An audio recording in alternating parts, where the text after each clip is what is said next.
It's the CIAC semifinal matchup between the 5th-seeded Fairfield Prep Jesuits and the top-seeded Darien Blue Wave. After getting upset last season in the quarterfinals on their home turf, Darien looks to avenge their loss and return the favor this year on Fairfield Prep's home turf in this semifinal matchup here on the DAF Media Network. Hello, everyone. My name is Ted Brennan, and I am joined tonight by Dan Ariesta, and we should have a great matchup here, the 1 and the 5 seed. Dan, what are we looking in both teams?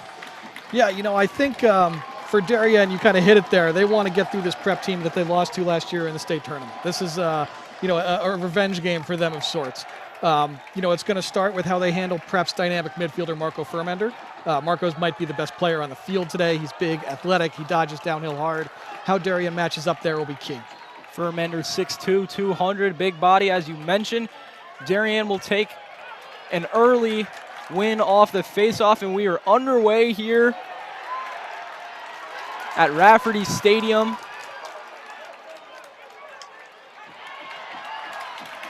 And some great defense early on by the Wave. Here's Ty Kaminsky off to Matt Minikis, dynamic scorer for this Wave offense. The Wave offense tonight, obviously Minikis and the young phenom Brady Picorni are special at attack that you want to watch.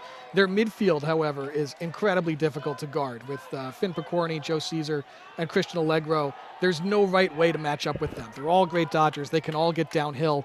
They can all beat their man. So where you use your pole and how you match up is critical. Shot by Allegro, and it's in. Early goal number 1 for the Wave. Christian Allegro on the goal there. Yeah, this is a set that you're going to see a lot out of Darien tonight. Allegro or Picorni or Caesar even will take their man to that low wing. They'll get a pick down from the top, or they'll try and get to the top side and sweep, and there will be away from the dodge action to free up space in the middle. You can see there Allegro's able to run into that space, put a good shot on goal. Darien takes the early 1-0 lead.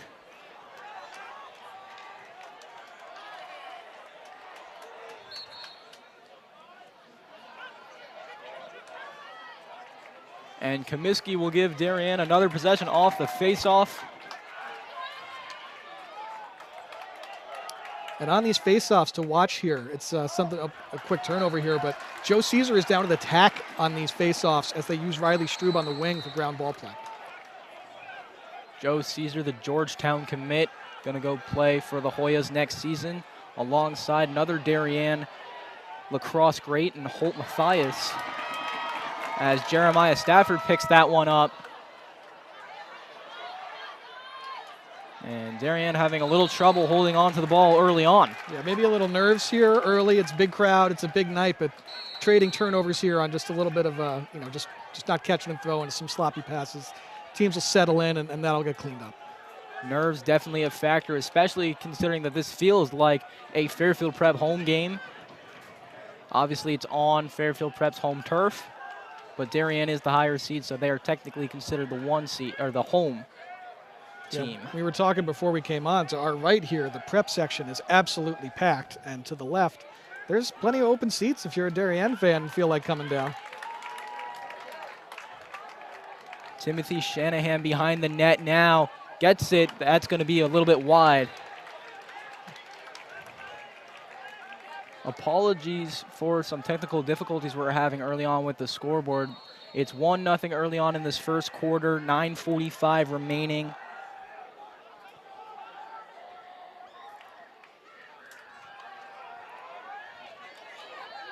That was Tyler Fox on the shot. And Fox, as you and I were talking before, he missed this game last year. He was out with a broken wrist. And head coach Graham Niemi expects him to have a big game tonight. He's jonesing to play in this one. Yeah, I think, these two teams, despite being so good and so near each other, don't play each other in the regular season very often. They're not often, it's just not something they put each other on the schedule. So every chance they get, they want to play. These kids are loving it every time they get to match up against Darien or Fairfield Prep. In the last 5 years, only one regular season matchup, and that came last year. As inside, it's going to go off the post. A great look there for the Jesuits, just couldn't find the net. Yeah, early in that set there, it looks like Darien's trusting individual matchups. They weren't too anxious to slide. And a steal there by Shanahan. Darien, good recovery. And Maddox Little picks it up. That's just a great ride back there from Shanahan. You know, this attack it's crafty, they're smart, they're very, very skilled. You know, Darien deciding not to slide to them is something that's, you know, a little surprising to me. They all can dodge. You know, we saw good looks at the net on the last possession. We'll see if Darien adjusts somehow or if they keep leaning on just trying to win individual matchups. Luke Shanahan behind the net now, guarded by Caesar. Back out to Fox. And here's Marco Furmender.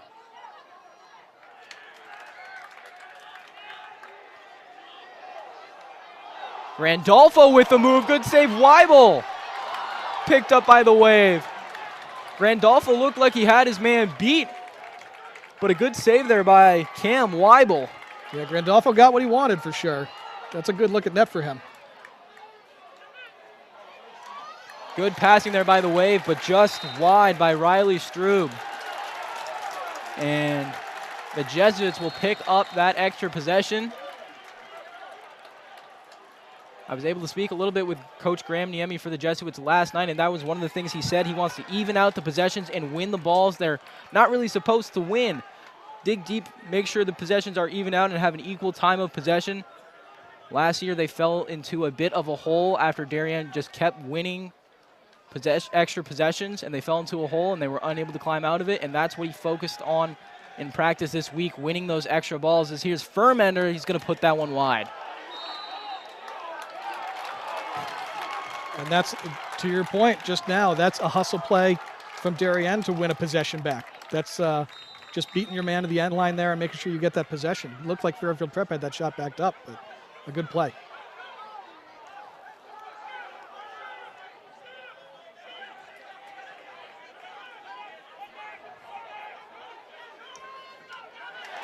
Knocked away from Jake Wilson. I believe that was Cooper Callahan.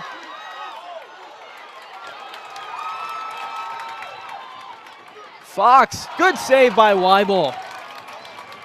Picked up by Darien. It's Strube with it.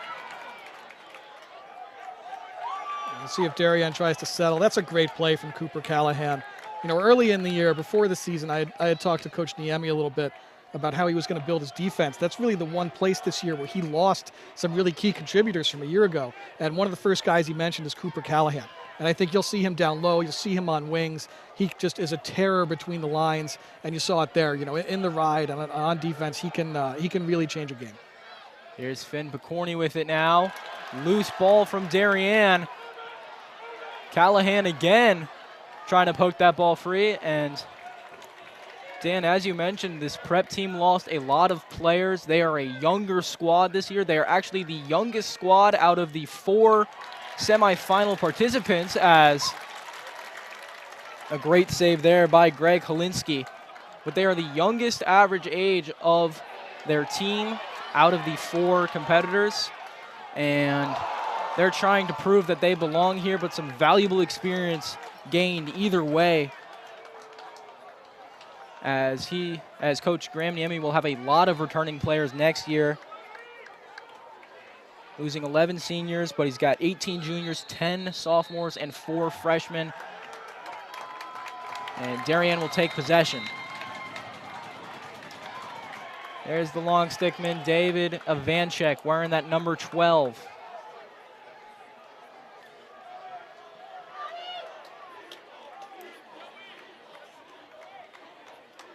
It will be Minikis up top.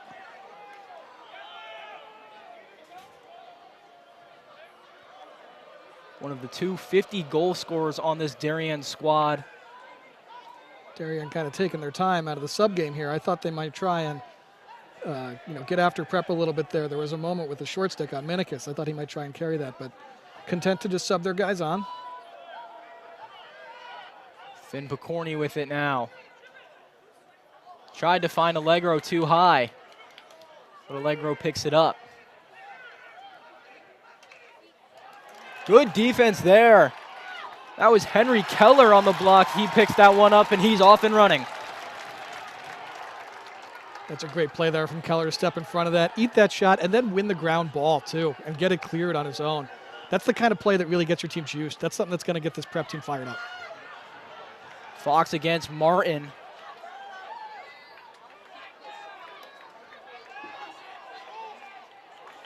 Vermender tried a little tricky stuff, went nowhere, but it found its way to Grandolfo.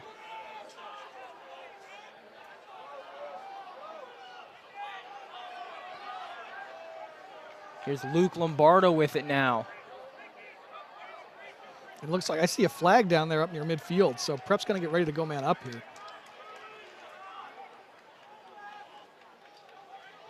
Grandolfo with it now. Fires a shot and it's in! Peter Grandolfo ties this game at 1. We talked a little bit earlier about Darien being kind of hesitant to slide, trying to win individual matchups. I don't know if you can do that with Peter Grandolfo on the field. You can see 2 steps out of his dodge, he has separation, his hands are free, and he can shoot it as well as anybody on the field tonight. So when Peter Grandolfo is dodging, you need to have a slide ready. You need to have some secondary help ready because he will punish you out of that roll dodge. He's as quick as anybody playing tonight. And, you know, Darien's going to need to make an adjustment there or Grandolfo will pick them apart. Peter Grandolfo, a 2-time All-SCC first-teamer. Made it last year and again this year as Ty Comiskey will pick that one up, win another faceoff. That's 3-0 on faceoffs so far.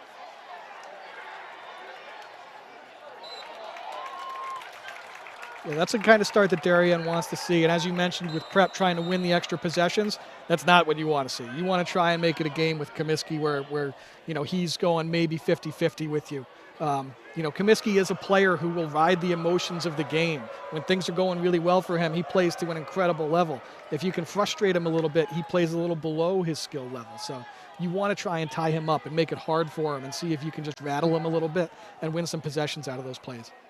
He had 11 face-off wins in a game against Greenwich this year, including 10 straight, as Picorni puts that one. Great save by Helinski. Big time save there.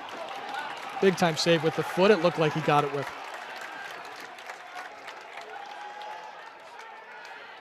Helinski has had to step in, filling some big shoes, taking over for Sam Cargill last year.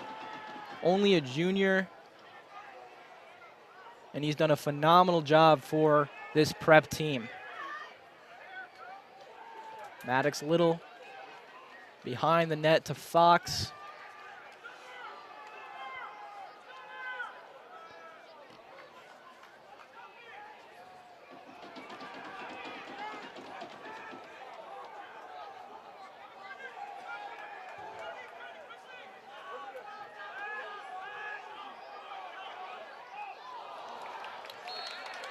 You see Prep there in a set that's similar to what Darien does, right? The dodge from the low wing with a pick down, try and free the dodger top side for a good look at net. Prep got one there. They just put the shot a little bit wide, but very similar look to a lot of what Darien likes to run, to that pairs look from the wings. You see, it looks like we're going to try and get into an invert a little bit here now, taking a leg roll behind the net. Brendan Millay with it now, one of the freshmen on this team. As a shot there from Fox, but a good save by Weibel. And talking about goalie stepping in the big shoes, Cam Weibel has had to step in for the senior Andy Demopoulos, who obviously graduated last year, but he's been a stalwart in net for this Darien team. And Cam Weibel had to come in and step in, and he's done a great job for this Darien team. As a good defensive play there by the Jesuits, getting Allegro off his feet. Yeah, you know, that was a moment where, you know, I think Prep is saying thank you to Christian Allegro. You know, there's a little less than a minute left, running into the teeth of the defense in an unsettled situation. Maybe you want to hold for that last shot there instead. But, you know, Prep gets to do that now. They get to get the look they want. 15 seconds left. Little check of the clock there. Shot. Going to bounce over. And Weibel's just going to toss that one out. And it will be 1-1 at the end of one. We'll be right back with the second quarter in just a moment.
Back here on the DAF Media Network, a joint venture between the Darien Foundation and the Darien Athletic Foundation. For those of you just joining us, my name's Ted Brennan alongside Dan Arestia.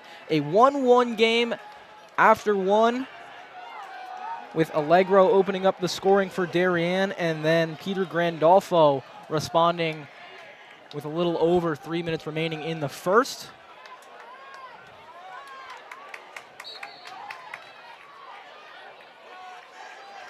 And Comiskey puts that one out. It looked like a miscommunication between Comiskey and his wing player there, Riley Strube. He won that clamp clean. He popped it right where he wanted it. But I don't know if Strube and Comiskey were on the same page there.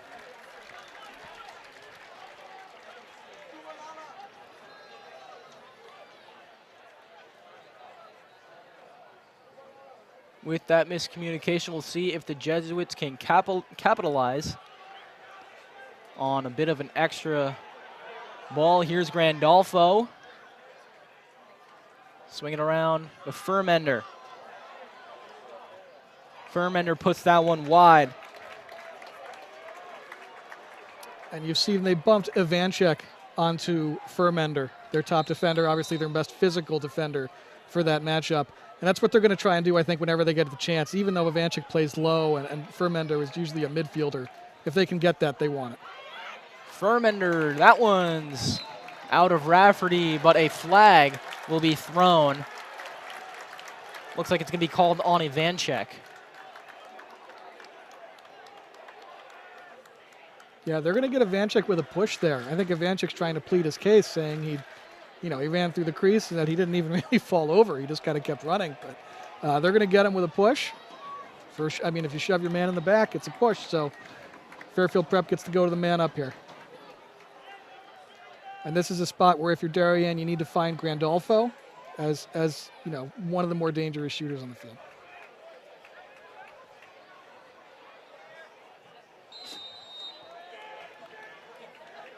This is a key spot for the Jesuits, being a man up, take an early lead, put some pressure on Darien. We'll see if they can convert here. Fox, a shot, that one over the net. Yeah, Prep got what they wanted there. They kind of went from a 1-4 look to having a crease man step off behind and then just some wheel action to free Fox up top for a great look at net. That one lost in the lane. Jake Wilson got his body on it. Penalty expires. And we are back to full strength here. on a beautiful night at Rafferty Stadium.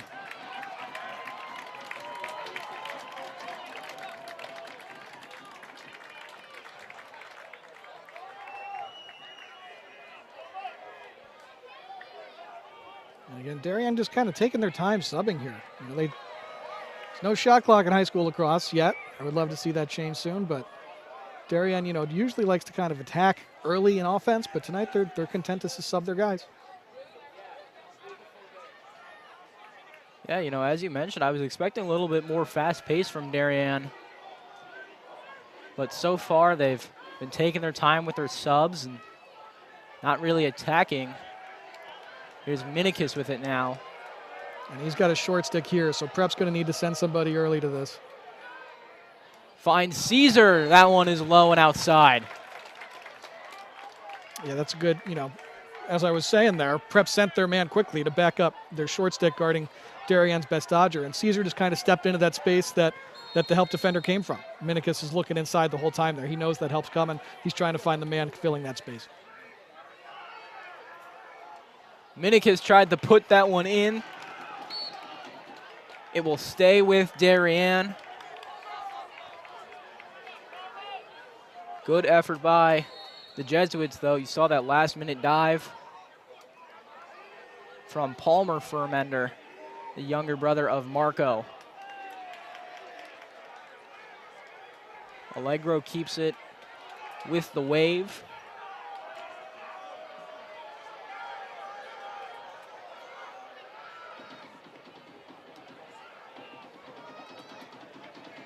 Here's Finn Picorni.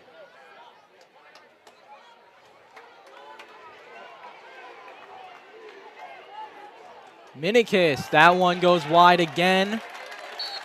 And Jesuits will take control. That's a good defensive stand there. You know, Minikis got hit with a decent dodge, got underneath his man, but from a sharp angle, and then Prep winning the backup. That's, you know, as we keep saying, those are those possessions that add up. They matter. Will remain with the Jesuits. That's Jack Railing. Gives it up to Luke Shanahan. And the Jesuits working it behind the net. Timothy Shanahan being hounded by Jake Wilson right now.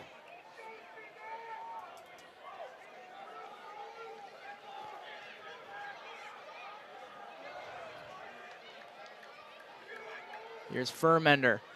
Ivanchik right on him. And Ivanchik is playing him strongly to his left hand, which is not always the best idea because Marco is a very, very left-handed. Fox trying to get away from Stafford. Actually, excuse me, Brian Martin. And it goes back to Furmender. Spin move, that's going to go left of the net. But again, as you mentioned, Danny's going to his left. You know, they're letting him kind of get that left, especially to the inside there. You want to be in his hands. You need to just be a little more disruptive. He doesn't mind the physical contact. You got to do a little more than just put your body on him. You got to try and move him off the spot.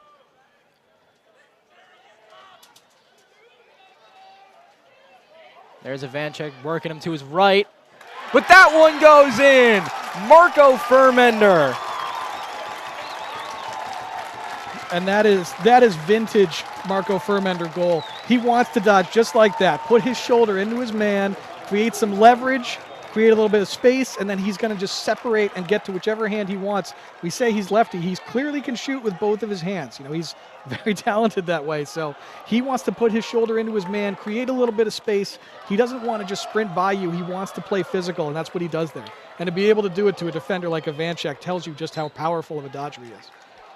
Marco Furmender, another two-time All-SEC first-teamer. As Darien responds right back, that's number 99, Brady Picorni. And that's the answer Darien needs to that quick goal. Comiskey with a great pop forward to himself. And he sometimes is looking to score on his own. There he finds an underneath cut from Picorni on that break. He knows his man's looking at the ball, gets underneath, stays out of the crease, and is able to put that home before he lands. And just like that, it's 2-2 with 8 seconds off the clock in between those goals.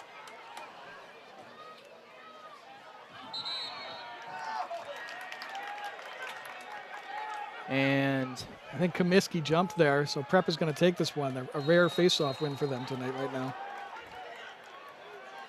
Comiskey already with 4 wins. That one, I believe, went off the mask of Weibel. That's a big save from him there. That's Grandolfo with his hands free from about 8 yards out, and that's not one he's going to miss too often. So a big save there from Weibel.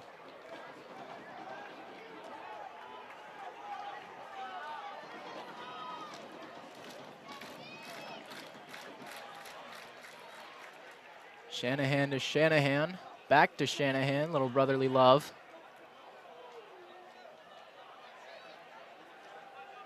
Shanahan's just passing around like it's in the backyard.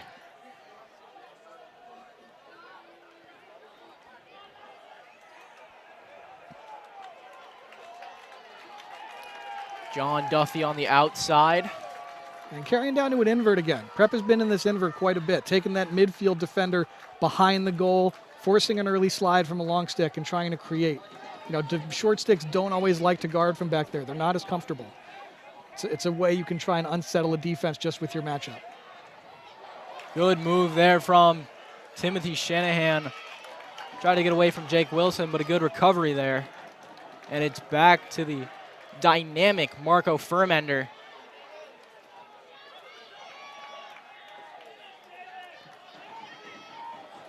That's Alec Medwar on John Duffy. Duffy puts it in! Yeah, and Medwar is looking back. I think he was expecting, it looked like they got caught up in that pick and they didn't talk through it well. You can see here, he gets picked. I think he's calling switch there. I think he knows he can't get through it. And he's, you know, as a result, Duffy's able to get up the field and get that ball home without much of a defender in his face. So Darien needs to improve that communication on that pick there. Great job from Fairfield Prep to just get them hung up and make that difficult. You know, that's one of the strengths out of that invert. You have to play those picks well. Just a bit of a miscommunication between Medwar and Wilson as Comiskey wins yet another faceoff.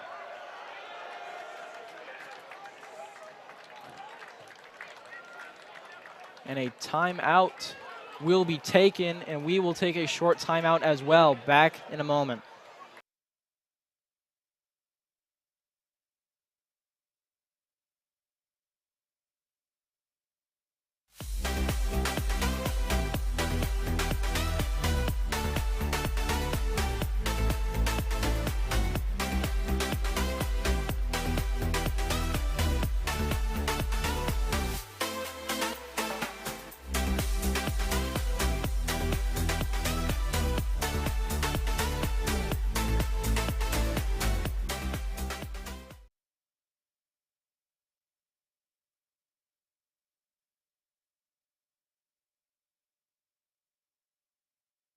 Back here on the DAF Media Network, just got a shot of some of the Darien students who have decided to come out for this game.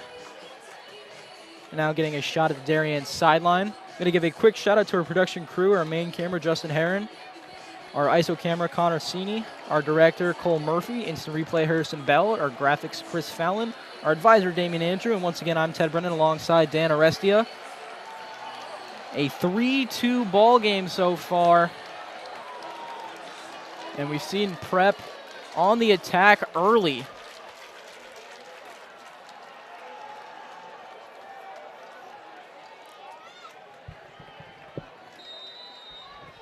Darien will have possession after another Comiskey face-off win. Minikis tried to answer right back, but puts that one behind the net. Yeah, a designed look there. Kind of, they call that a mumbo look, where your inside players out of a 1-4 swing to the outside, your outside players swing in, and you're trying to disrupt the other team's slide package. While that's happening, Minikis dodges, gets to space, and gets a shot. Caesar to Strube, and Strube answers right back off the assist from Caesar. And this is another one. We talked about it early on that first goal. Same kind of set here. Joe Caesar starts on the low wing, gets to the top side, and with that help coming towards him as he sweeps, there's space underneath right on those pipes. That's where Riley Strube steps in, fills that space, and Caesar knows he's going to be there. Is able to find him on the back pipe, and he sneaks it by the goalie there. Not a lot of room to put that ball. Really nice finish from Strube. Good finish from Strube. He's been in the starting lineup ever since Porter Barnett was injured. And another early jump by Comiskey. Yeah, we talked a little bit about how Comiskey can be streaky. Good save there by Weibel off of the little shot. And that's twice now that's happened. We're off of a violation from Comiskey. Prep has just been way better subbing. They're subbing with more urgency. They're getting guys into space ahead of Darien, as Darien is a little slow coming out of the box, and they're creating numbers. Weibel's had to bail them out with 2 saves now on that.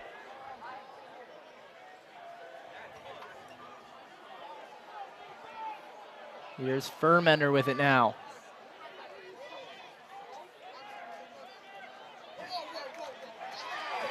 Good knock away by Stafford. Stafford's going to pick. Is he going to pick that one up? Little hot potato out there, but he eventually finds his man Minikis. And Minikis with a goal. And that looks more like the Darien that you typically see play. A little more up and down where it's turnover. All right, let's get the ball up the field and go. We don't even necessarily have numbers. We have a 3-on-3. It's even strength, but we play these kind of situations. This is what we like to do. Minikis can run by somebody in the space. That's what he does there, and he's, as good of a shooter as there is. So, that's kind of the play that you usually see out of a Darien team. Not as much tonight, but that was vintage Darien. Matthew Minikis takes the lead for Darien with a little over 4 minutes remaining in this first half. And Comiskey wins another faceoff. Good save by Holinsky. Yeah, that would have been quite the juice goal from Minikis had that gone in. Big save there, and then Prep is going to win the ground ball too. Huge moment here for them. Big hit over the middle. That's going to be a flag. Wow. Yeah, that was that was a collision. I'm sure we'll get another look at that, but the flag is down here. I don't know if they're going to stop play for the sake of the player who was definitely shaken up as well. That was Patton Royal on the end of that hit for the Jesuits. He was down for a little bit. As we take another look here, Royal coming over, not even looking, and Allegro just levels him. Yeah, Allegro put his shoulder through him. I think, what they're going to see there is that, like you see a defenseless receiver in football, is what you're seeing from Royal there. He can't really get himself in a position to defend himself. Allegro's kind of got him lined up from several yards away and runs through him. He's not necessarily even playing the ball. You can see him just trying to put the man down. So, that's the kind of play where it looks like, all right, he put his shoulder into him. He didn't necessarily get him super high in the head. But if you line a guy up like that who doesn't see it coming, you're going to get a flag, and you should. It's not the kind of hit that you want to see. Allegro looking like it's football season. Does play for the Darien squad. But wow, Patton Royal on the receiving end of that one. Glad he was able to get up and walk off under his own power. Hopefully he's not too shaken up and we can see him a little bit later. And they're giving Darien a 2-minute penalty for this. So Fairfield Prep, this is a big opportunity for them. If they can punish this penalty, I didn't get a chance to see if it was full time or not. But if it's locked in and they can keep stringing possessions together, this is where you can put a couple of goals together and get yourself a lead. They converted on the last man up. Actually, no, they didn't, but it was right after the man up had ended. We'll see if they can convert on the man up. Inside, that's a goal! Number 21, Pearson Del Cristo. He's able to just find some space in the middle of this man-down zone a little bit. You can see they have to step out to Fox as a shooter, but if the rest of the defense doesn't kind of suck up with Pierce on the inside, then he's going to have that kind of space to turn and shoot. So, he's able to make the intelligent play there. He sees that man come up, follows the rotating defender into that vacated space, and then puts a nice shot on goal. Del Cristo ties this game at 4, and the penalty is full time. Comiskey wins that faceoff. And A late flag there, as Comiskey not happy with that. You see here, that was Tyler Fox on a late hit, and things are getting chippy out here. It looked like, Comiskey had the ball. I think Darien was trying to get a timeout, which I think is what got called here, and they wanted to try and keep possession. They could tell Comiskey's about to lose it. And then after the timeout whistle, you see Comiskey get hit, and that's what they're going to whistle for being late. So we'll see how much time they decide to give Prep for this. And I don't know if he's talking there to the ref or if he's shouting out of frustration. But it looks like we'll be 5-on-5 for at least a minute. On that last replay, you could see that ball was already coming out. If we're able to get another look, we can look at it again. But that ball was already coming out. And then the late hit from Fox.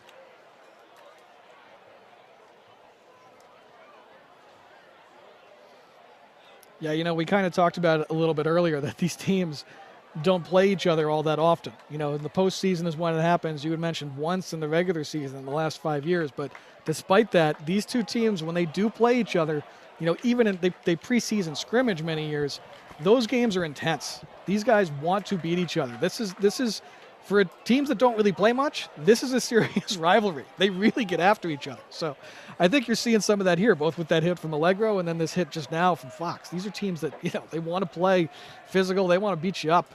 And we're seeing some of that now. As you mentioned, there was a scrimmage this year between Darien and Fairfield Prep.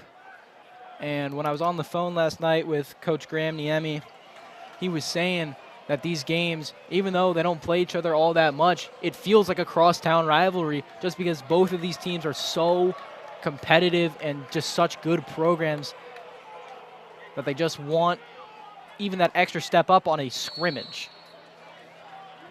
Yeah, so it looks like Prep got a minute, and we'll be 5-on-5. I would imagine Darien, we'll see if they decide to attack or if they try and just kill off the remainder of their penalty. Since their penalty's locked in, even if they score, they'll be facing off man down afterwards. So they might just be content to just kill this, penalty for both teams right now. It's about a 12-second difference between both penalties, but Joe Caesar scores his his first of the night. He assisted earlier, but Caesar puts that one away. Yeah, just sort of a nice carry from X here, from Stroop. Feels that help defender come. And again, that's where Caesar is so good at just stepping off into the space where the defender comes from. You see him at the top of the screen there moving to his right. He's able to find a lane there, and he is a very, very good shooter. We haven't called his name that much tonight, to be honest, as a Dodger, but that's usually where you see him. But a great shot from him there. And now, as we said, this is a man-down face-off for Darien. Joe Caesar, Georgetown commit, as we mentioned earlier on. And a win there from the Jesuits. Timeout called by the Jesuits. We will take another short break. Back in a moment.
Back here on the DAF Media Network, a 5-4 game between the 1 and the 5. Another man-up situation for the Jesuits with about 35 seconds remaining on the penalty and 2 minutes remaining in the half. 2 minutos. As that one is in! And it's a lot of the same look. This man up for Prep has been a great weapon for them here in the first half. It starts in a 1-4, they step somebody off, and then you'll see 2 players behind the goal. You'll see as we push towards the middle of the field here, Del Cristo is able to just fill space because somebody has to go guard that player behind as he attacks the goal line. If he gets an angle, he's going to shoot himself. It becomes a little 2-on-1 there with Del Cristo and whichever player has stepped off behind. Del Cristo just keeps getting to be the beneficiary because he finds the space inside. Pearson Del Cristo, his second man-up goal tonight. Scored the last 2 goals for Prep, about a minute apart. Both, as I mentioned, on man-up situations. Darien will pick that one up. 15 seconds remain. And flag there. It looks like they're going to get Cooper Callahan for a hold here maybe. I think, Stafford had the ball. Callahan kind of had his stick in Stafford's hands. And he wrenched that ball out. I honestly thought the ball was loose before that flag got thrown. So I don't know if they'll get him for a hold for a loose ball, but I think they're going to give him 30 seconds. And that's a tough call for Prep because they're still working on this 2-minute man up that they got from the Christian Allegro hit. So, now you can be sure Darien will try and run this last 12 seconds of their penalty off, maybe play some 5-on-5 here for 12 seconds, and then have 20 or 18 seconds, of man-up time. Speaking of 18, that's Finn Picorni right there, 18. Now over to Riley Strube.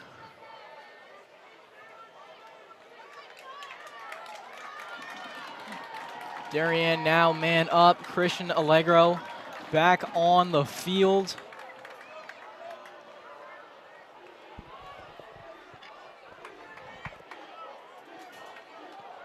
Darien inside to Strube.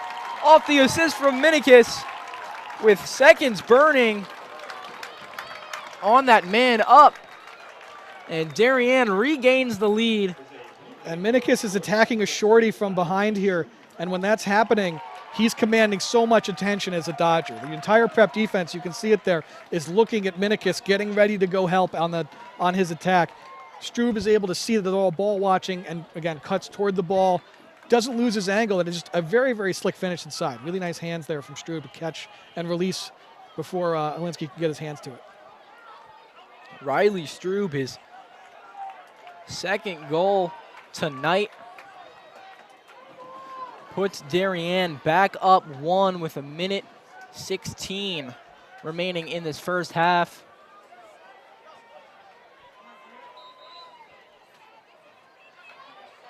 Comiskey wins that one. Some great passing from Darien on that win. Attacking now. Whoa. I think Minikis hit the helmet of Picorni on his shot. Or hit someone. Yeah, that got somebody's helmet. It didn't make it through clean.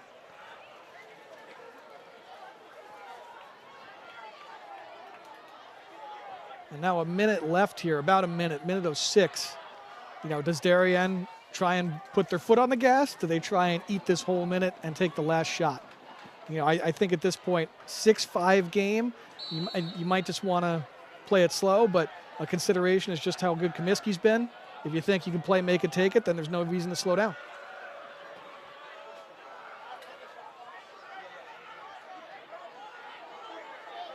Here's Allegro.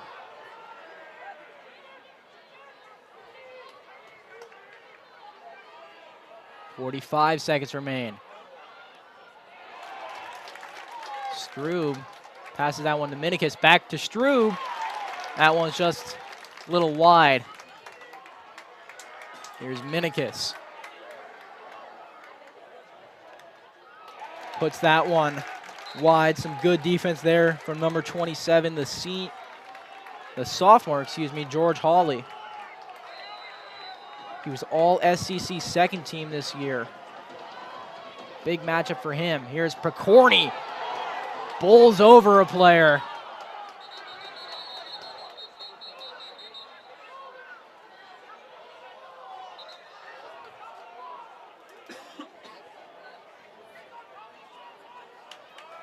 Darien will retain possession with 13 seconds. Getting Prep with a hold here. Picorni there was looking for, we call that a razor pick, where he gets running on a straight line, and you know, it's a very, very sharp angle he runs off the pick there to go from behind the goal. 10 seconds, Minikis. That one's off the crossbar. 5 seconds remain. See if Darien can go up 2 or if Fairfield Prep can hold. Allegro, 3 seconds, 2 seconds, 1 on the clock. Not going to get it off, and we will go to the half with the score 6-5. And Dan, what have you seen out of both squads here in this first half? An electric first half, to say the least. Well, you know, for Prep, I think a key for them has been, number one, their man up has been excellent. Darien's put themselves in the box a couple times, and Prep's been able to punish them almost every time with a really, really well-executed man up. I think you've seen some really nice individual efforts from the players you'd expect. I think Fermender and Grandolfo have both been really good. You know, we saw a great dodge and score from Fermender against Ivanchek. You've seen Grandolfo create space for himself as a shooter. And you've seen them win, I think, at times in the sub-game. You know, if they get a violation on a face-off, you see them create numbers. You can see them kind of create mini transition lacrosse. I think that can keep working for them in the second half. For Darien, I think you're feeling great about where you are facing off. Comiskey's been excellent. You know, he's lost a couple on violations, but there haven't been too many clamps where he didn't win it. And then, you know, I think your offense is looking okay. You know, I think Minikis has had some success here, getting shots, getting his hands free. And I think your usual sets that they run, their pairs offense with their midfielders dodging from low spots with Allegro, with Caesar, I think those have been great. And I think Riley Strube has been everywhere. He's got 2 goals. He's taking wings on face-offs. He's winning ground balls. You know, he's a guy he's going to make those gritty plays for you. And, you know, that's a big difference maker in a game like this one as it gets close and we go later on. 6-5 the score in favor of the Wave. Stick around. Second half action here on DAF Media Network.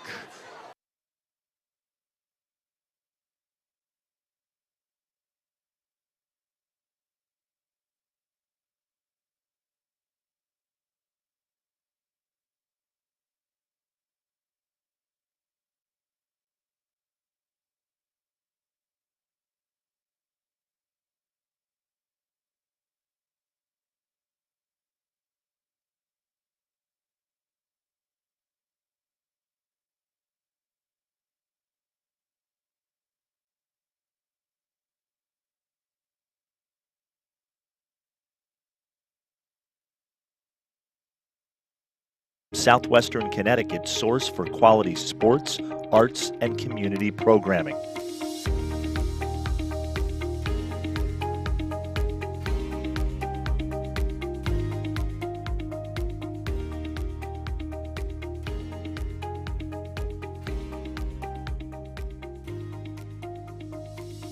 If you like what you see on the DAF Media Network and want to help us continue to deliver high-quality broadcasts while teaching lifelong STEM, communication, organization, and leadership skills, please email us at sponsor@dafmedia.org.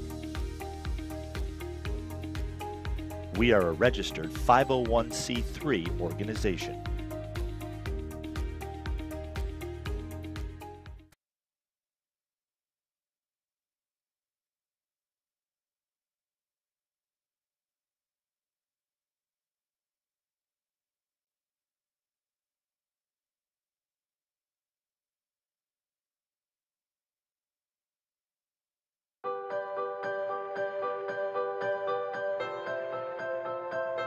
In 2008, a group of 4 women came together to create a playground by the beach for kids to have fun.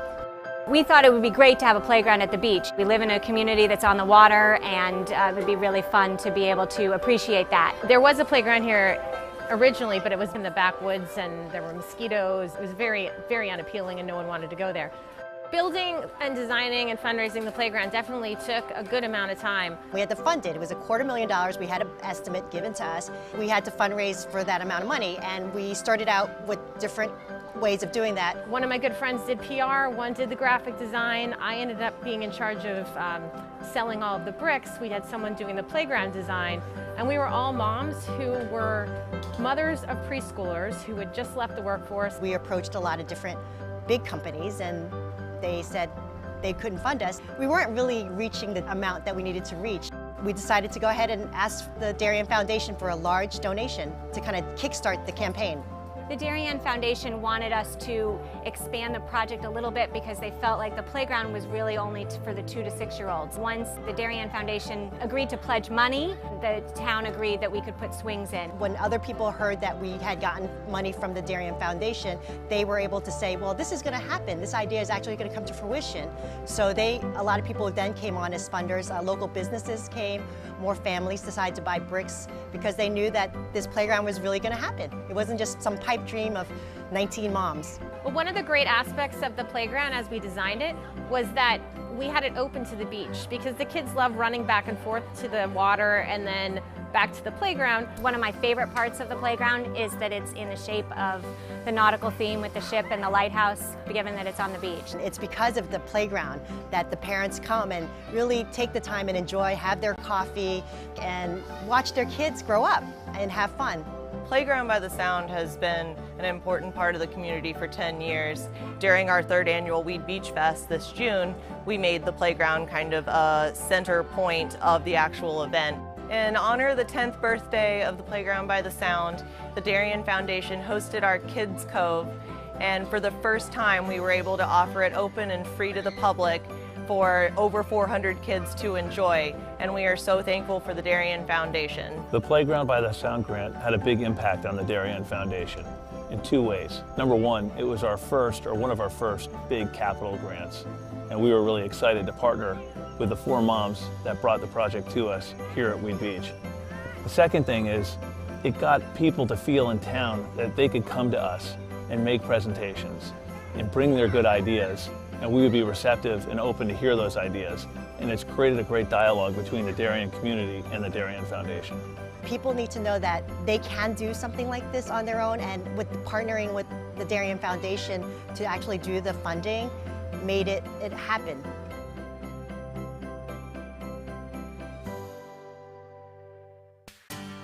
This is David Genovese, founder of Corbin Cares. Corbin Cares Phase 2, in partnership with the Darien Foundation, was launched to support the people who support Darien. Corbin Cares partnered with the Darien Foundation to thank essential workers, teachers, police officers, firefighters, EMTs, town employees, and postal workers who stepped up during the pandemic. Family meals for 4 were provided by 4 Forks, Bodega, Michael Joseph's, 1020 Post, and Parlor Pizza and Wine. Post 53 was treated to a tacos and waffles night with Bodega and the Waffle Cabin. Thanks to countless donors, 910 family dinners for 4 and 110 posties were served. And the Corbin Cares office was flooded with notes, emails, and letters of gratitude. Thanks to the essential workers and generous donors, you are all that make this community great.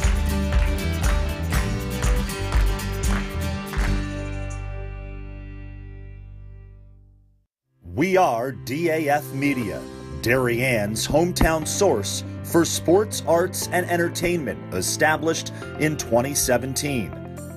We Are Community, a volunteer-based organization that gives nearly 50 Darien high school students hands-on experience in video production.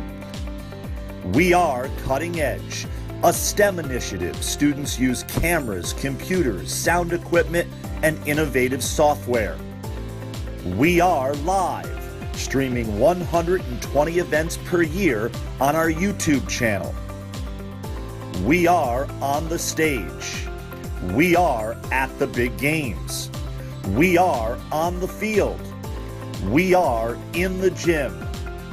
We are on the move. Live streaming not only in Darien, but throughout southwestern Connecticut and the tri-state area. We are making a difference.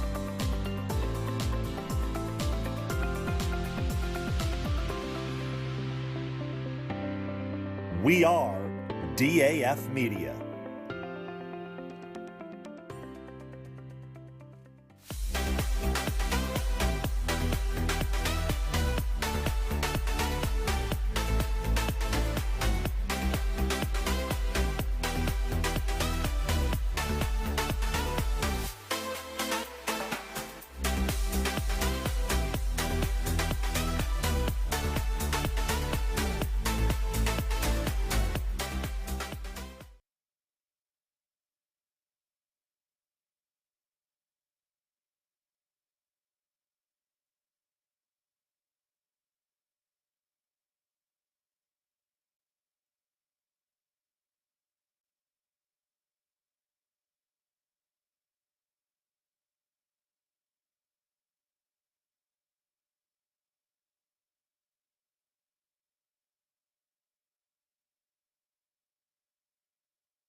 Back here with second half action here on the DAF Media Network, a joint venture between the Darien Foundation and the Darien Athletic Foundation.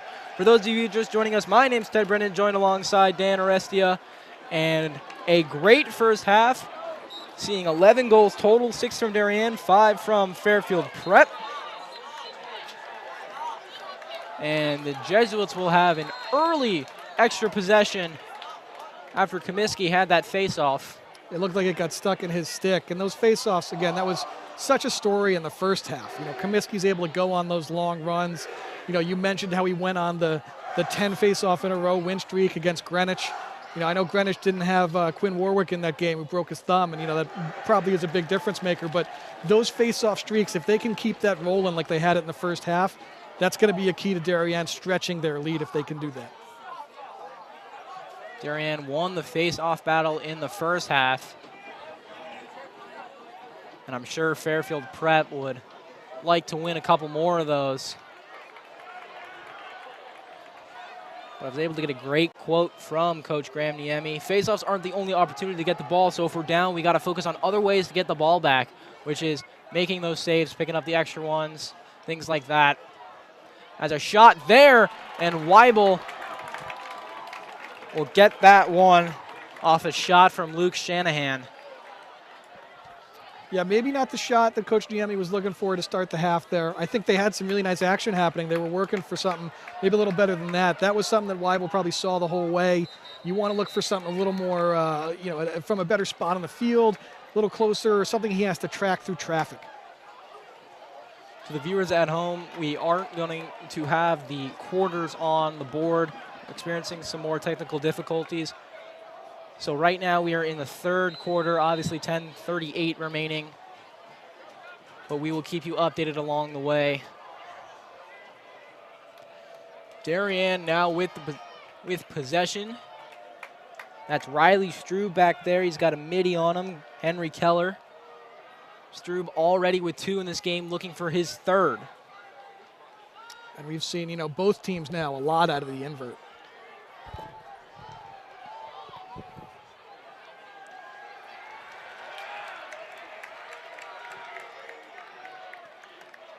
There's Minikis with it now.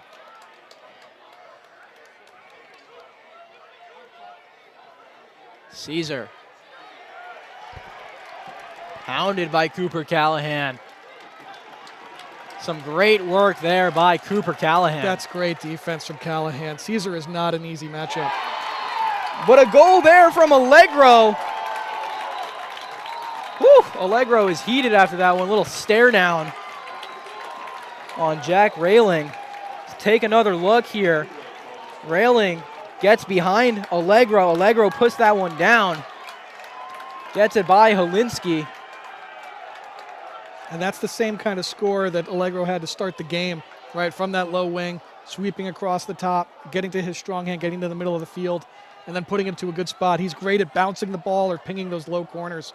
So, you know, he's a great finish from him. He definitely had a little something to say or a little bit of a stare down at the end of that. You know, I think to that end, I think, if you're on the Darien sideline, if you're the Braymeyer and your coaching staff over there, you need to tell your guys to stay out of the penalty box. One place you're really getting hurt tonight is on your man down. Perhaps man up has been excellent. You can't be taking a penalty. If they give one to Allegro there, which they could have, then, it looks like, hey, they did. I think they did give him one because they're giving the ball straight away to Prep here. This is where Prep's been able to hurt you. This is how they're going to stay in the game with you, is you give them these man ups where they are so efficient. I don't think it's a man up, but they do get the face-off right away here in the third. But as you mentioned, Dan, at least two, I believe maybe three of Fairfield Prep's goals. Ooh, that one was close there. But two or at least three have been man-up goals from this Prep team. And if you're Prep, you want to try to get under the skin a little bit more. And a great find. That's number 21. Pearson Del Cristo, with his third goal of the night. A beautiful find from Timothy Shanahan. And it was a similar look to what we saw just a second before. It was just on the other side of the field, right? Marco Furmender was able to find a nice cross-crease look to the other side that just didn't get finished quite nice on a nice save from Weibel. Saw the same look there, and Del Cristo's on the end of it. Prep might have a little something with that offensive set. Pearson Del Cristo has scored the last 3 goals for the Jesuits, 2 of which came on man-up situations. And if you call that one a man-up, but it was a bit of a mistake on the Darien part with the Allegro trash talk. As a flag will be called there, Darien preparing to go man up. Strube.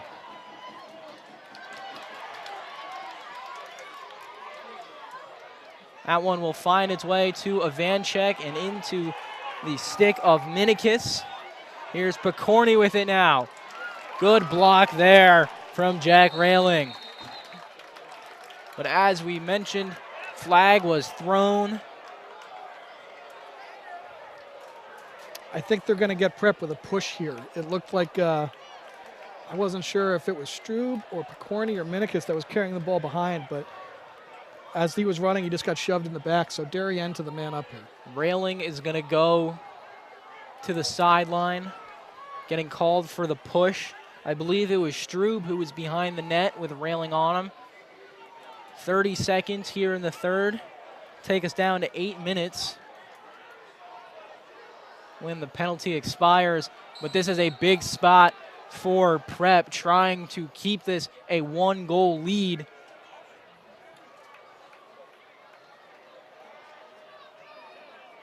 Minikis nets that one, his second of the night. And that's a great play there from Minikis to attack again from X. Darien's man upset there. There's a lot of action going on above the goal while Minikis is holding it behind. There's a nice seal to try and free a shooter there. That's where he's looking right at that moment. He sees that man's not open. He attacks the other way, knowing that that Prep defense has sucked to all that action on the other side. There's nobody there to step to his face. He can get above the goal line and he can finish to the far corner. And when we took another look at that, you could see a little hesitation, a little juke move, and then right through the 5-hole of Greg Kalinsky. And Cooper Callahan scoops that one up. And Prep down 2 here. And they may start to play with a little more sense of urgency. Here's Furmender with it. Haven't called his name much besides his 1 goal in the second quarter. As almost makes me eat my words there, but a good save there by Weibel. And a scramble for the loose ball. It's going to go Prep's way. A big save from Weibel there. That's exactly where Furmender is at his most dangerous. If you're Prep, that's what you want to see, right? He got his dodge started up, 10 yards above the top of the box. He's got a head of steam going downhill. At that point, he's very, very hard to stop. He's able to run through checks and contact. He got a great shot off. That goes in 9 times out of 10. He just got Weibel with the 1 out of 10 there. Here's Shanahan with it. Gets a screen from the other Shanahan, but it's going the other way. I think they're going to get interference there. You got to make sure you're set. You got to make sure you don't lean kind of into the man as he goes by.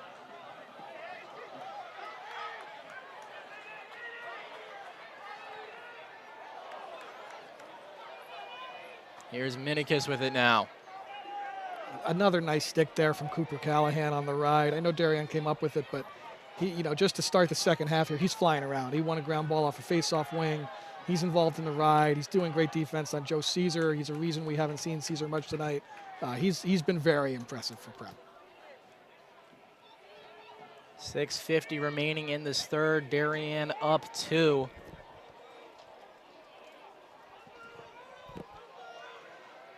Here's Allegro.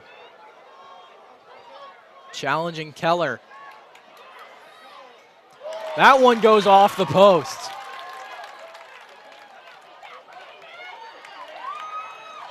And Prep forces a turnover. Whoa, big collision there. Prep's going to stay with it. Flag called, man up.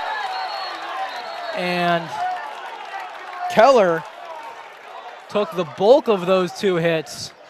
One from Ivanchek and then I believe it's going to be a push.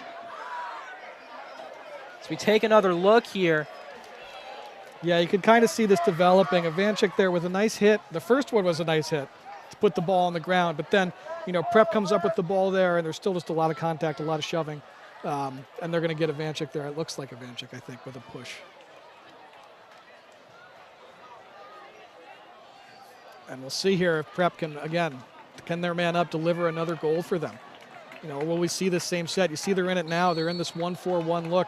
We'll have a man inside, step off behind the goal, and then you'll see them try to push one side and find space in the middle off of that. 2 of their last 3 goals have come on the man-up situation.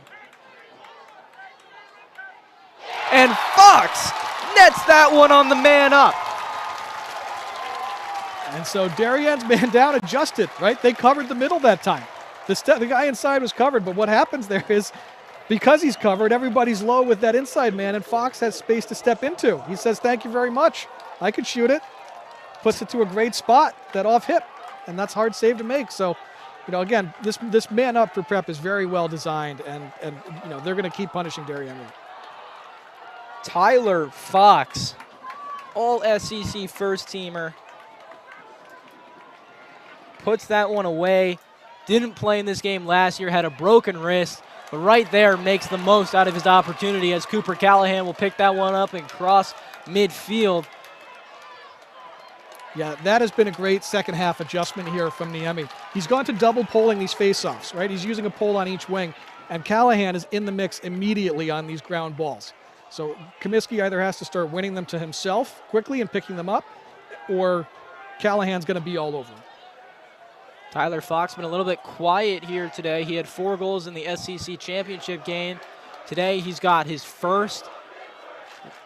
Notched it with 6 remaining in the third. And Prep is threatening again. Here's Furmender, the UPenn commit.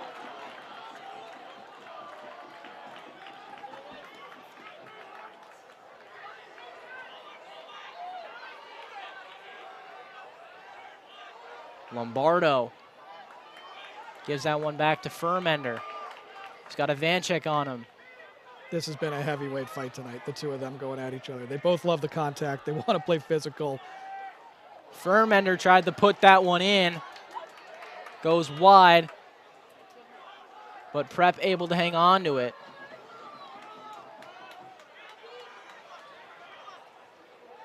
Here's Grandolfo. Grandolfo, the Bucknell commit ties the game at 8. I was just getting ready to say, we need to see a little more Grandolfo from Prep, and he has delivered with that. He's so shifty out of these rolls, right? You need to get that stick back upfield, but he feels that leverage, and then the dive, right? He starts to just lean a little bit, make Weibel drop with him. You'll see Weibel gets low, puts that ball up high over his head for a finish. That is one of the best goals you'll see tonight from Grandolfo. An unbelievable individual effort. Peter Grandolfo, as you mentioned, made Weibel drop to his knees, puts it top right corner, and we have a tie game. Woo! Peter Grandolfo has not scored since the first. He scored with 3 minutes remaining in the first and notches his second. And clean there from Railing. Here's Callahan. And Prep looking to take the lead once more.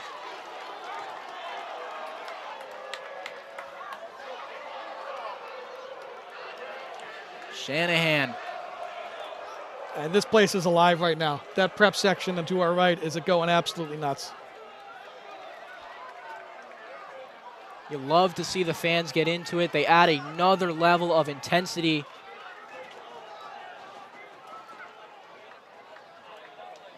About 3.5 remaining in this third. Prep threatening again. And Prep back to the invert. They've had success out of the invert a little bit tonight. You know, the Darien middies aren't playing the invert very well. Inside, good save there by Weibel on the Maddox little shot. Yeah, one of the things that happens out of the invert with your short sticks behind, you have to send help early. Shot there, another good save by Weibel. And when you send help early, it means there's men open somewhere. And if you can, Prep can spin the ball quickly, they can get to that look like we just saw with that inside shot that just went wide. A great game so far. The winner of this game will take on Staples in the finals on June, or later in June. And just an identical set there for Prep. That time Darien was ready for Shanahan inside.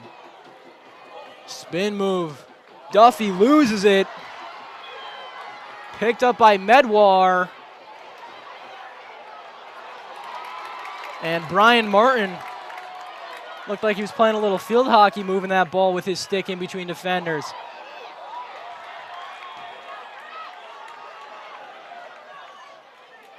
And Dan, you could just feel the momentum in this on this field as that one goes in. Riley Strube nets his third of the night. Yeah, Prep was really committed to the ride there, and Darien's able to get it cleared through a lot of pressure. And, you know, as a result, they kind of have, it's not necessarily a numbers advantage. They're really just playing 3-on-3. But Strube is able to run by his man, and when there's not that much help defense there, it's easy to kind of just find a little bit of space to run into and get a good shot on that. And that's what you see there. You know, off of that transition opportunity, Darien has always liked to attack even an even numbers game, as long as it's not necessarily a settled situation. 9-8. Darien up 1 with 2 minutes in the third, looking to make it 2 right here. Yeah, and we talked about it going into the half, but Riley Strube making some of these plays. He hits that goal there to give us the lead, to give Darien the 1-goal lead, to give you the juice goal, and then he picks up the ground ball on the face-off wing immediately afterwards. You know, those are the kind of plays that are going to make a difference.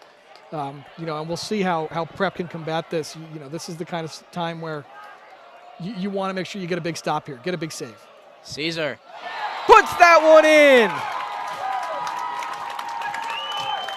Darien has sucked the momentum out of Fairfield Prep's sails. Yeah, another big juice goal there from Caesar. We haven't seen him tonight much as a Dodger. Here he's got a short stick. And with a short stick matchup, he's able to get to his strong hand, to get up top, to swing over the top on these sweep looks that we've seen from Allegro. You know, we've seen it from Caesar now. Most of the night he's been staring at Cooper Callahan and having a hard time. That is the time he has a short stick on him. You know he's going to take that to the net. You know he wants to be a Dodger. Jack Railing of the Jesuits limped off the field, and he has been huge in this defensive effort for the Jesuits. So if he is off for an extended period of time, that is a big loss for this Jesuit squad. Yeah, we'll see how matchups have to adjust as a result of that, and we'll see, you know, if scheme has to adjust in some way. Strube tried to take it all himself, eventually gives it up to Minikis with a minute left in the third. But it looked like Prep had something cooking there. They were down 2, scored 2 to tie it up, and then Darien scores 2 of their own. Yeah, there are a bunch of big momentum plays there, and you know, if you're Prep, this is a moment where I know Darien's got some momentum, but you know, you should feel like you're in a good spot. Your offense has looked good the last several sets. You know, you're able to kind of, when you're settled, you're able to play okay on defense. You know, you're not panicking here. You're still feeling good. Minikis goes low, no good. Rebound, Caesar. Back to Strube with 20 seconds left. Brendan Millay on Strube. The invert look here from Darien. Senior freshman matchup. Inside, over the back, Brady Picorni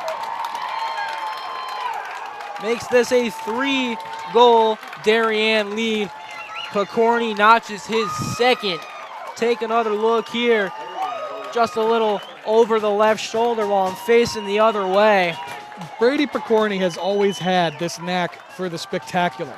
In the big spot, you need a big goal. You find Brady Picorni, you find 99 somewhere, he's going to deliver something that gets you jacked up. And you saw it inside there. He's able to kind of, you know, it's not even necessarily just for show. Like there's to tuck the stick and then snap it like that is the right play. Comiskey on the win, tried to take it himself, misses to end the third quarter, but a high-scoring third quarter makes this 11-8. We'll be back with the fourth, where we'll see if Darien can hold on to their lead or the Jesuits can tie this one up and possibly take the lead. We'll be back in just a moment.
Back here on the DAF Media Network. Once again, I'm Ted Brennan, joined by Dan Arestia. 11-8 the score here. Darien 11, Prep 8. Again, apologies for some of the technical difficulties we've been having with the graphics tonight. Fourth quarter action here on the DAF Media Network. And over that third to fourth quarter break, Dan, we were looking over at the Prep bench. See Patton Royal sitting out after that hit. He's been down since the second quarter. And new injury, Jack Railing. He was able to walk around, put his helmet back on, but losing two of your middies is tough. Yeah, we'll see how they try to adjust to overcome the losses, especially if Railing can't go. Here's Ivanchek. Good pass to Minikis. It's going to stay with Darien. Ivanchek was able to win that one. Villanova commit. And we've talked about that heavyweight matchup all night between Furmender and Ivanchek. Furmender going to UPenn in 2 years, and actually one of David Ivanchek's older brothers played at UPenn. So he knows the program pretty well, even though he's the Villanova commit. Yeah, Coach Murphy up there at Penn likes to recruit around these parts. Seen a lot of Connecticut guys head to that program. It's been very successful these past few years.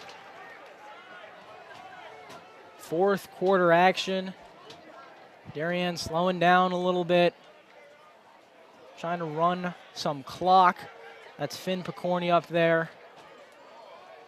He's going to Harvard next year to play. That one is in. Joe Caesar off of the assist from Finn Picorni makes it a 4-goal game, and that is Caesar's third of the night. Yeah, usually with Caesar, you're talking about him as a dodger. Here he's been, more of an off-ball person as he's, had some problems with matchups with guys like Callahan. But off of this play, the help defender comes off of him, and just as an adjacent guy, he's just got room. He's just able to catch that with time and space, and he is a very good shooter. And this is what happens. You see him down lined up at attack right now with a shorty on him. If that stays after Comiskey wins a faceoff, it's a mismatch. Comiskey has won most of the faceoffs here tonight. And another goal from Joe Caesar. And we were just saying it. When you double pull the faceoffs, which Prep has had to do now, you leave a short stick at the attack somewhere. They've been leaving it on Caesar. And in this case, after Comiskey won, that short stick went inside to try and protect the middle or try and find a matchup that was maybe more dangerous, closer to the goal. A skip through to Caesar gives him enough room to crow hop 2 or 3 times before he lets that go. And he is canning that every chance. This game has started to fall apart for Fairfield Prep. It feels like just a few minutes ago they were tied at 8. And then all of a sudden, Darien, 5 unanswered as Comiskey tried to take it himself, and another goal from Darien, Matthew Minikis.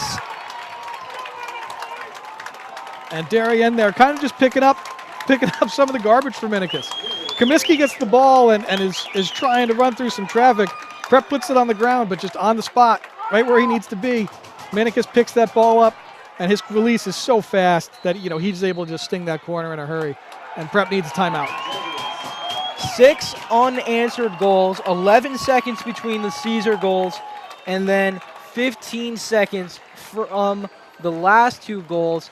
And this game has started to slip away from Prep. What is going wrong for the Jesuits, Dan? Well, it's kind of been what's been happening a lot of the night, is that they're really struggling to win a face-off against Comiskey.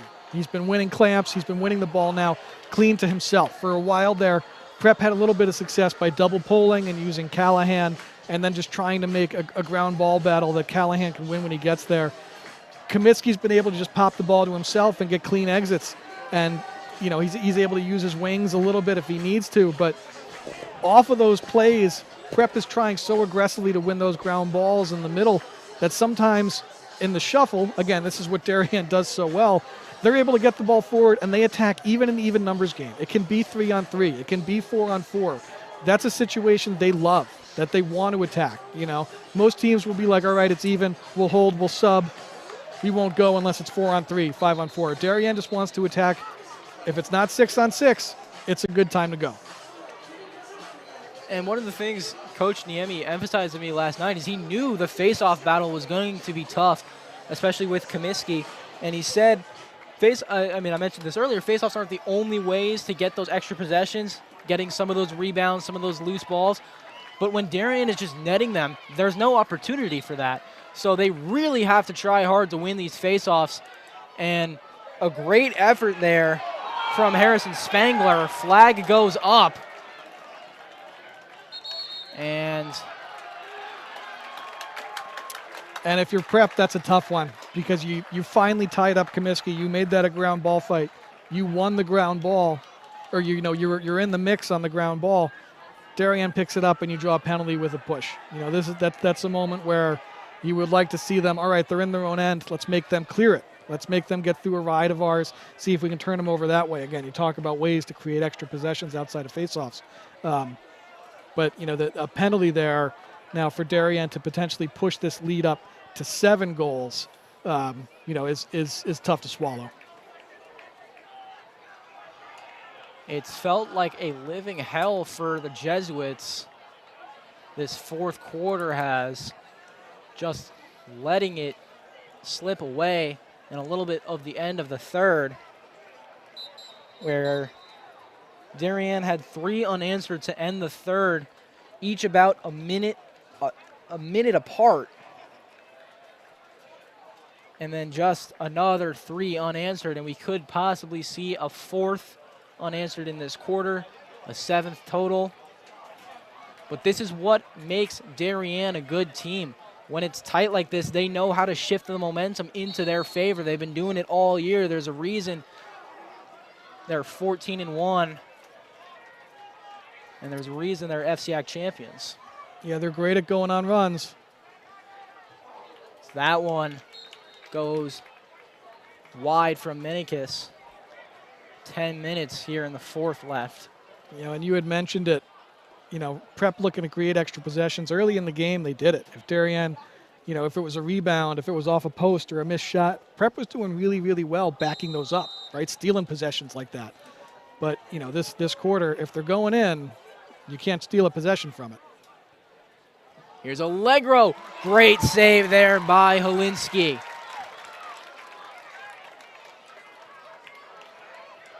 Holinsky's had a bit of a rough night where he's getting left exposed, but he's made some beautiful saves. And without him, I'm sure this deficit would be even larger, but as soon as we speak of him, that one goes straight to Picorni. They're gonna need to do something, but Picorni nets that one. A tough break there for the Jesuits. And Holinsky will draw what I believe is unsportsmanlike for just slamming that ball. Yeah, that's you can see how Prep is getting frustrated here, and you know the run that Darien's on. You can't blame them, but you know we're looking at the goal itself. When you play attack at Darien, I know it's everybody thinks offense, offense, offense, and they can shoot. You can't play attack at Darien if you don't ride like crazy, and all these guys ride incredibly well. You know, you have Menikis out there. His family has been riding at attack for Darien for, it seems like, forever. But Picorni, great on the ride. You have Strub out there who's great in between the lines, making those gritty plays. When they turn you over in the ride, it is deadly. They are just coming at you, you know, straight to a net there that if your goalie's been involved, like we just saw there with Holinsky out of the net, then, you know, you're going to leave yourself exposed. And Darien is so good at punishing mistakes when they're riding. Feels a little bit like an announcer's curse where I was just talking about how good Holinsky has been and then makes a silly mistake there, leading to Brady Picorni's 3rd goal of the night. And it even looked like Prep was going to do a switch where Matthew Berry was going to come in, freshman goaltender, but they ended up making the switch back to Holinsky.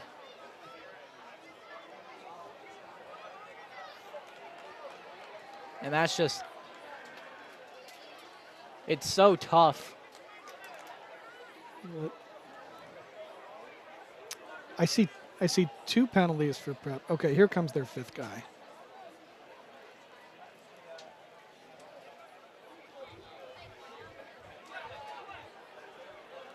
Now they have 6. So was there no penalty? I'm not quite sure what's been called here. Nothing on the scoreboard. Wonder if the flag was picked up, because Holinsky was talking to that ref you see on the screen right now for a while. During that stoppage, he was either pleading his case or asking what was going on. And there was no face-off, so maybe the call was some kind of dead ball foul after the goal, and they just awarded the ball to Darien. But either way. Ooh, nice little pass there. Those are the times you wish the refs were mic'd up, just telling us what was going on. And Jake Wilson will pick that one up. A good transition opportunity there, though. I like the way Prep was pushing the tempo there. You need some goals. That's a way to do it, right? Off of a turnover, get the ball upfield fast. Don't attack a settled Darien defense. Attack an unsettled defense. Strub with another goal. And Darien continues putting them away. And this is just the guts play. We've talked about it with Strub all night. This is just individual effort. Soaking checks, getting underneath his man, making his way inside. You know, that's the kind of play where usually you get crunched afterwards, but the help defense for Prep just wasn't there, wasn't in position to slide to Strub's face. He's able to fake once even and put it home. 16-8 the score right now. Darien has continued to pound this Jesuit squad when they are down. Harrison Spangler picks that one off.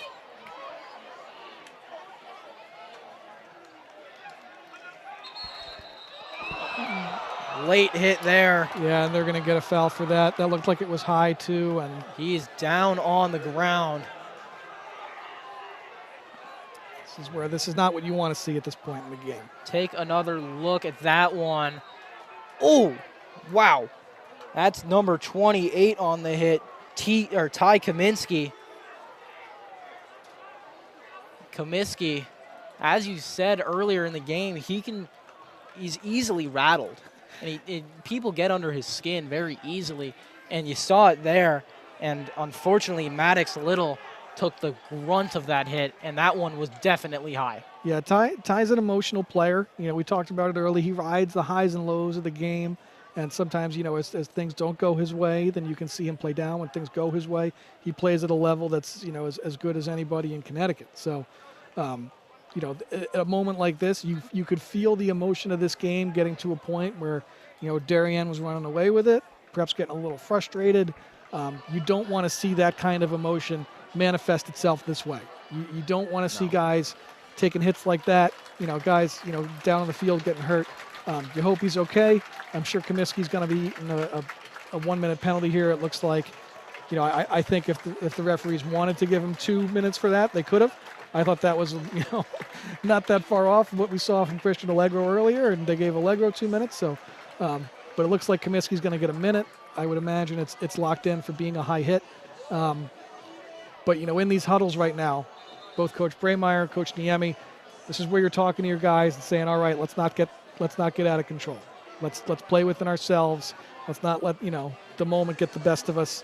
Let's play clean. Let's play smart. You know, if you're Darien, you're saying, hey, let's just take care of this. Let's take care of business here. We'll get out of here with a win. If you're Prep saying, we can't take penalties. We need to get back in this game. Let's try and play smart. Let's force some turnovers, and let's get things going our way. Hopefully Maddox Little is okay. One of the attackmen for Prep. That did not look good when he was hit, and he was down for a while. Had the trainers help him off. But a man-up situation for Fairfield Prep, where they have been excellent tonight. Maybe this will give them a spark if they're able to get this one in. A great save there by Cam Weibel. And we have another player limping off the field, spiking his stick. That's Grandolfo. Oh, wow. Peter Grandolfo hopped off the field on one leg and was visibly upset, spiked his stick, probably went about 10 yards after the spike. He might just be cramping. He's been out there. I don't know. You know, these guys, it's a hot night. You're hoping it's just that. He's currently getting looked at by the trainers. But this has been a very physical game.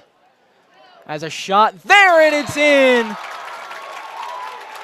That's number 16, Luke Lombardo, all SEC second team. And maybe this provides a bit of a spark to get this team going. Finally answering with a goal. But this may prove to be too little too late. That's a nice skip through there. You get a great angle of it from behind the net to see there what the attackman saw. Skipping that ball through, and that shot for him from Lombardo is perfect, right? Strong overhand shot. He snaps that, changes levels, goes low, and beats Weibel. Kaminsky wins another face-off out of his penalty. Almost does lose it. Able to scoop that one up. Finds Strube. And a little hot potato action. Finds its way right back to Allegro. That's a tough turnover. Prep worked really hard to get that ball from Kaminsky. They threw some nice checks. Won the ground ball battle. To turn it over in the clear is tough. They're making these plays to get things started for themselves, but, you know, I think kind of in their haste and their aggression to try and hurry and score, you know, they're being a little careless with the ball. Which, you know, at this point, you would probably expect. They need 7 goals here and 6:30 left. Caesar puts it wide, but a flag is thrown. Emotions are getting high, obviously. But if you are Prep, can't be taking penalties this late in the game. Yeah, it looks like they're getting Shanahan maybe for a slash. And, you know, a minute off the clock, a minute of man downtime when there's only 6:30 left is very valuable time. It is not time you can afford to waste right now if you're Prep. You know, this is probably a situation where Darien just says, thanks for the minute, we'll keep the ball. And again, with no shot clock, they can take more than a minute off the clock here if they want to. 6:13 remaining here in the fourth. Darien, a 7-goal lead, exploded at the end of the third and the beginning of the fourth. Had 8 unanswered goals between that period of time. And just recently, it was the goal from Lombardo stopping this run. But again, it may prove to be too little, too late. As a good save there by Helinski and a great defensive possession possibly saved a goal there because Helinski was on the ground. You could have seen Caesar pop right back up with it. Finds its way to Ivanchek. And a big ground ball there. And we'll see how Minikis decides to play this. I would imagine, again, let's take our time at this point. Let's sub our guys on. Prep's got to be starting to get aggressive here. You need turnovers at this point. So this is a time where you'll see, you might see Helinski step out and send an extra pull to the ball carrier, send a double team, and try and force some turnovers. The winner of this game will face Staples in the CIAC Class L final. That will be at Sacred Heart University. Yeah, and right now Joe Caesar looks like if they want to let me stand here for 4:45, I'll do it. Again, no shot clock in high school lacrosse.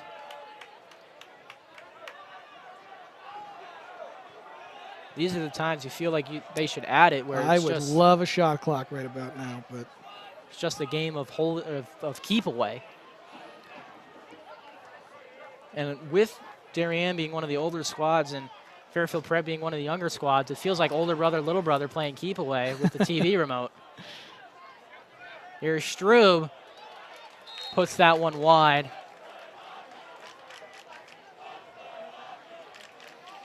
Yeah, and that's a shot where, if it goes in, great. Really what you want to see there is either a goal or a miss, because you have Minikis backing that shot up. You're keeping possession, so Minikis can just go pick it up off the end line, and we can go back to trying to eat the clock up.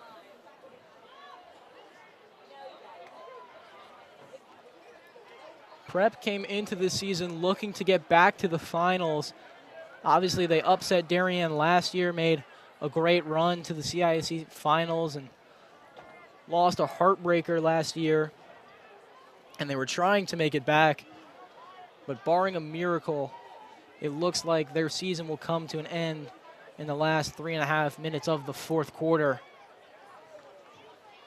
And it has been such a special season for Prep. It's special for reasons that obviously are tragic. They had, the death of a teammate, and a death that, was a murder, just the worst thing that you could ever imagine happening. But, this team this season has really played inspired lacrosse. They've really, it's been incredible to watch. They haven't lost a game in Connecticut since April 9th. And, I know I've been watching them every week that I can, just because, again, it's been so inspiring and it's been such a special group. So, I think they have nothing to hang their heads about the way they've performed this season, as the year's gone on. They went 11-0 this season in the SEC, winning their 5th straight conference title.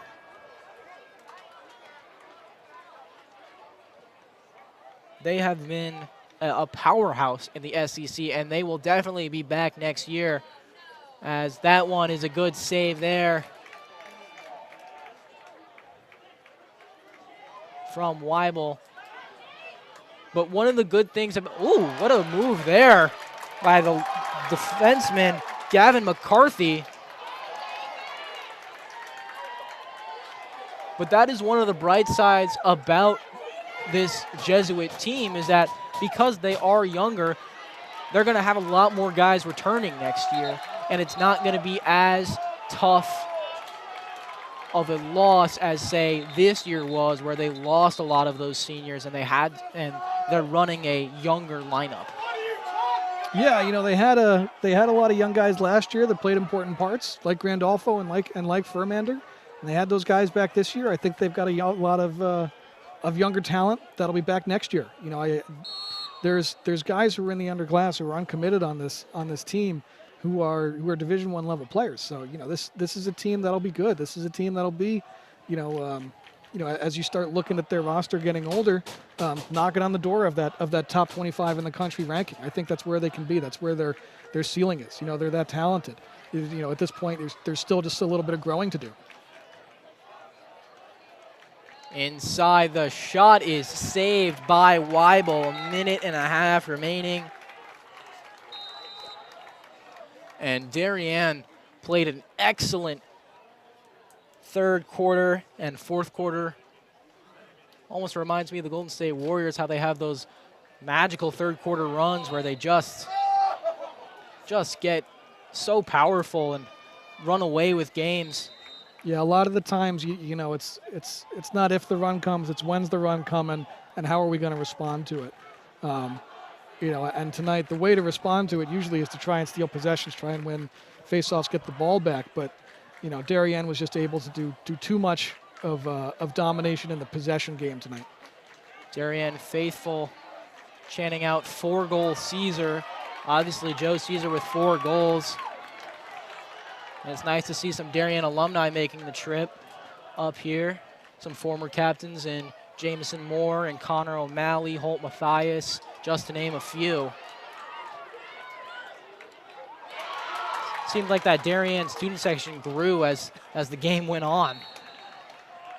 Yeah, I know earlier we were talking, the crowd for them wasn't great, but they've been good here. They've been out supporting their squad. They grew, they got loud. You know, the prep section is still an entire stanchion full. You know, these guys aren't leaving before that clock says 0. Probably took Darien a couple of extra minutes to get up here with all that I-95 traffic. No, it took me a while to get up here. Timeout is called with 21 seconds left. And Darien will move on to the conference, or the state finals, excuse me. They will face Staples at Sacred Heart University. And what are you expecting out of that matchup between Staples and Darien, where Staples is a little more physical than this prep squad? Well, Staples is very senior heavy. That group has been a key part of that program. A lot of them, you know, there are guys on that senior class that have been starting at the varsity level since they were freshmen. Those guys have been building that program, you know, as coming through the youth system, and it really is a special group there, and I think they kind of feel like this is their time. A big story, that one, as it was tonight, will be face-offs. Staples has probably the best face-off specialist in Connecticut, and Henry Dodge. Kaminsky showed you tonight what he brings to the table. Who can kind of tilt the field there, I think will be a big story in that game.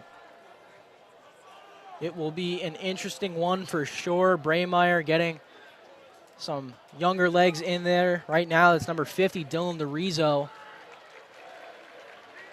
in there. Darien will run out the clock just like they ran away with this game. 16-9, the final score. The Darien Blue Wave go crashing into the state finals.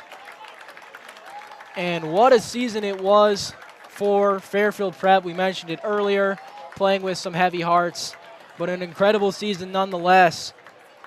But Dan, what a great game between two great programs. Yeah, they were slugging it out in the first half. I really thought, you know, Prep was battling the whole way. They showed you that they can play with this team. You know, we mentioned it there late. That Darien run, it's always coming, and it's about what you can do when it shows up.